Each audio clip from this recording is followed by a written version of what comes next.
نحمد ونصلي ونسلم على رسوله الكريم اما بعد فاعوذ باللہ من الشیطان الرجیم بسم اللہ الرحمن الرحیم۔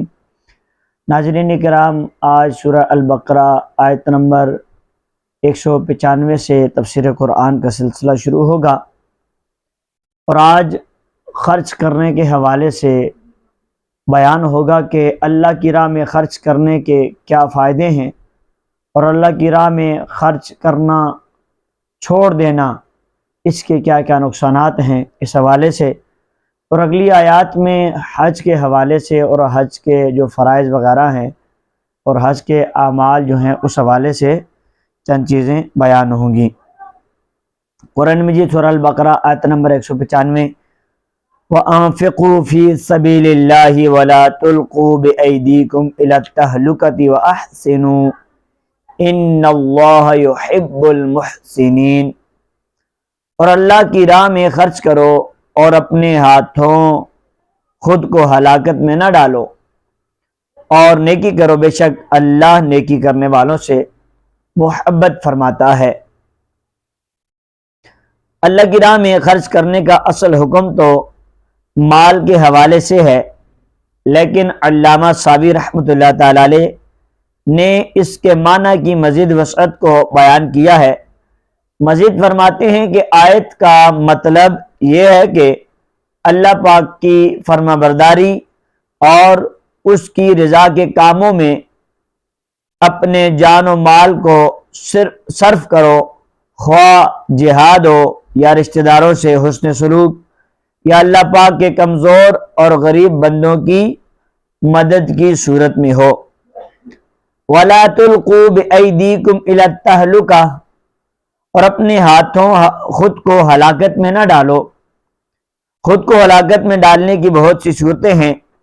صحیح بخاری میں ہے، یہ آیت خرچ کرنے سے متعلق نازل ہوئی، یعنی اللہ کی راہ میں خرچ کرنا بند کر کے یا کم کر کے اپنے آپ کو ہلاکت میں نہ ڈالو، یعنی جو اللہ کی راہ میں خرچ کر رہے ہو اب یہ خرچ کرنا اس کو بند نہ کر دو، اللہ کی راہ میں جو دینا ہے اس کو دیا کرو، اب اللہ کی راہ میں خرچ نہ کر کے خود کو ہلاکت میں نہ ڈالو۔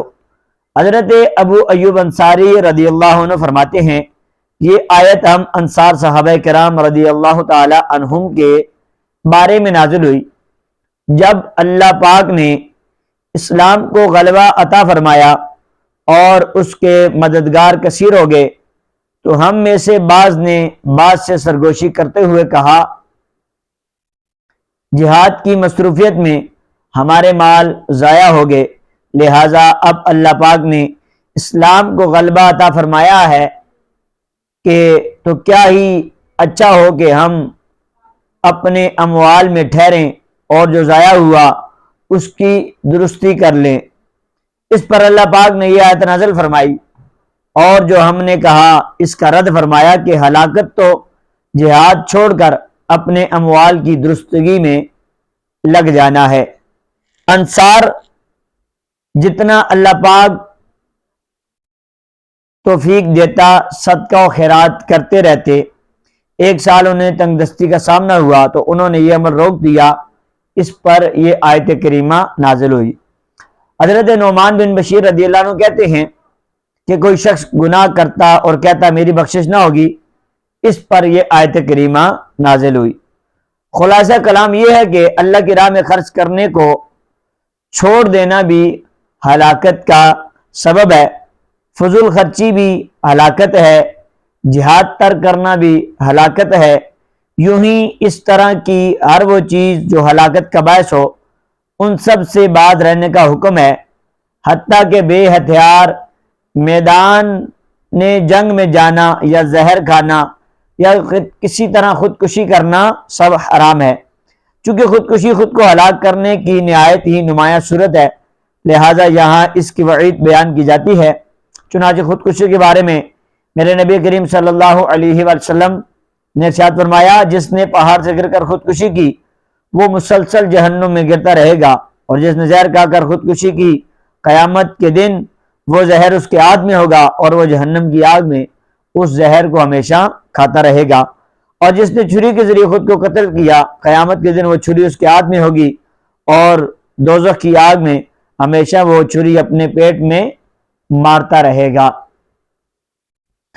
وَأَتِمُّ الْحَجَّ وَالْعُمْرَةَ لِلَّهِ فَإِنْ أُحْصِرْتُمْ فَمَا اسْتَيْسَرَ مِنَ الْهَدْيِ وَلَا تَحْلِقُوا رُؤُوسَكُمْ حَتَّى يَبْلُغَ الْهَدْيُ مَحِلَّهُ فَمَنْ كَانَ مِنْكُمْ مَرِيضًا أَوْ بِهِ أَذًى مِنْ رَأْسِهِ فَفِدْيَةٌ مِنْ صِيَامٍ أَوْ صَدَقَةٍ أَوْ نُسُكٍ فَإِذَا أَمِنْتُمْ فَمَا تَمَتَّعَ بِالْعُمْرَةِ إِلَى الْحَجِّ فَمَا اسْتَيْسَرَ مِنَ الْهَدْيِ فَمَنْ لَمْ يَجِدْ فَصِيَامُ ثَلَاثَةِ أَيَّامٍ فِي الْحَجِّ وَسَبْعَةٍ إِذَا رَجَعْتُمْ تِلْكَ عَشَرَةٌ كَامِلَةٌ ذَلِكَ لِمَنْ لَمْ يَكُنْ أَهْلُهُ حَاضِرِي الْمَسْجِدِ الْحَرَامِ وَاتَّقُوا اللَّهَ وَاعْلَمُوا أَنَّ اللَّهَ شَدِيدُ الْعِقَابِ۔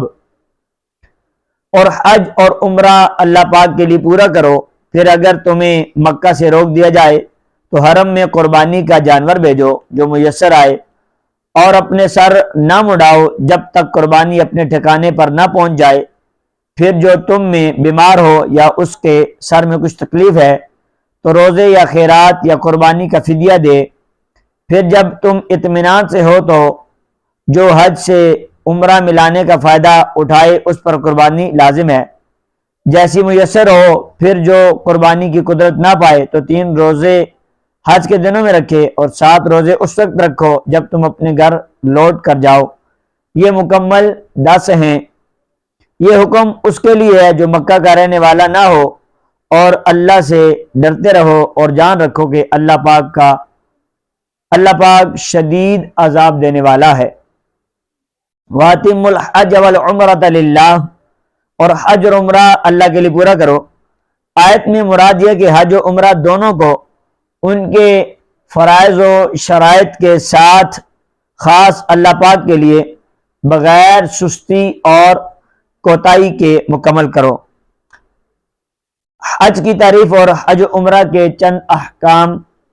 حج نام ہے احرام باندھ کر 9ویں ذی الحجہ کو عرفات میں ٹھہرنے اور کعبہ معظمہ کے طواف کا۔ اس کے لیے خاص وقت مقرر ہے جس میں یہ افعال کیے جائیں تو حج ہے۔ حج 9 ہجری میں فرض ہوا، اس کی فرضیت قطعی ہے اور اس کی فرضیت کا انکار کرنے والا کافر ہے۔ حج کے جو فرائض ہیں وہ آپ کے سامنے بیان کر دی جاتے ہیں۔ پہلا ہے احرام، دوسرا ہے وقوف عرفہ، تیسرا ہے طواف زیارت۔ اور حج کی 3 قسمیں ہیں: افراد یعنی صرف حج کا احرام باندھا جائے، دوسری تمتع یعنی پہلے عمرے کا احرام باندھا جائے، پھر عمرے کے احرام سے فارغ ہونے کے بعد اسی سفر میں حج کا احرام باندھا جائے، تیسرا قران یعنی عمرہ اور حج دونوں کا اکٹھا احرام باندھا جائے۔ اس میں عمرہ کرنے کے بعد احرام کی پابندیاں ختم نہیں ہوتی بلکہ برقرار رہتی ہیں۔ عمرہ کی تفصیل کچھ یوں ہے کہ عمرہ میں صرف احرام باندھ کر خانہ کعبہ کا طواف اور صفا مروہ کی سعی کر کے حلق کروانا ہوتا ہے۔ حج و عمرہ دونوں کے ہر مسئلے میں بہت تفصیل ہے۔ فَإِنْ أُحْصِرْتُمْ تو اگر تمہیں روک دیا جائے، یہاں سے حج کے ایک اہم مسئلے کا بیان ہے جسے احصار کہتے ہیں۔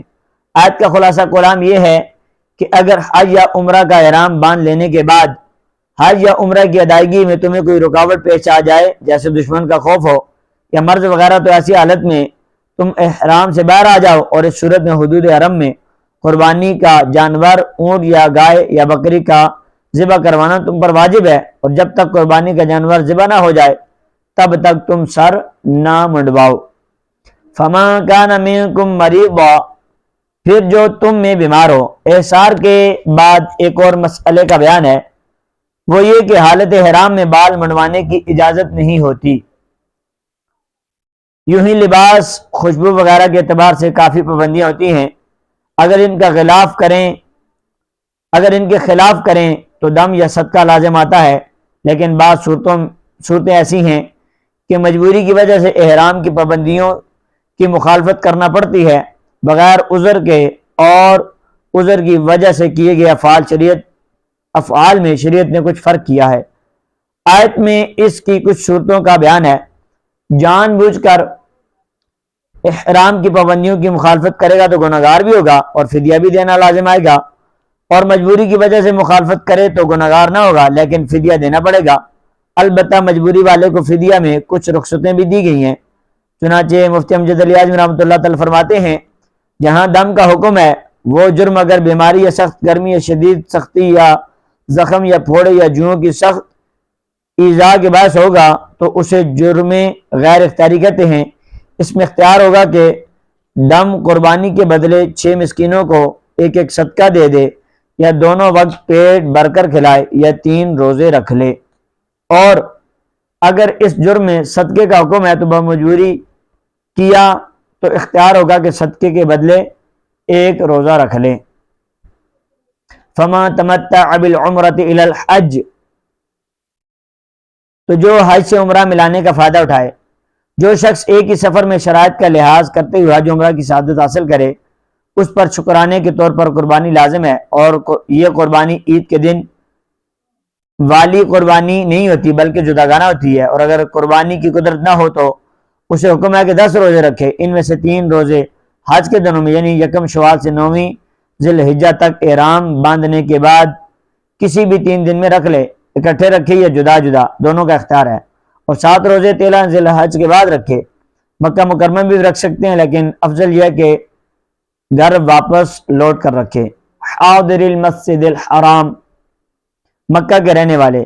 حج تمتع یا حج قران کا جائز ہونا صرف آفاقی یعنی میقات سے باہر والوں کے لیے، حدود میقات اور اس کے اندر رہنے والوں کے لیے نہ تمتع کی اجازت ہے اور نہ قرآن کی، وہ صرف حج افراد کر سکتے ہیں۔ ناظرین کرام، آج آپ نے سورہ البقرہ آیت نمبر 195 اور 196 کا ترجمہ و تفسیر سماعت فرمائی۔ انشاءاللہ عز و جل کل اگلی ویڈیو کے ساتھ اگلی آیات کی تفسیر کے ساتھ آپ کے سامنے پھر حاضر ہوں گا۔ تب تک کے لیے اجازت۔ السلام علیکم ورحمۃ اللہ وبرکاتہ۔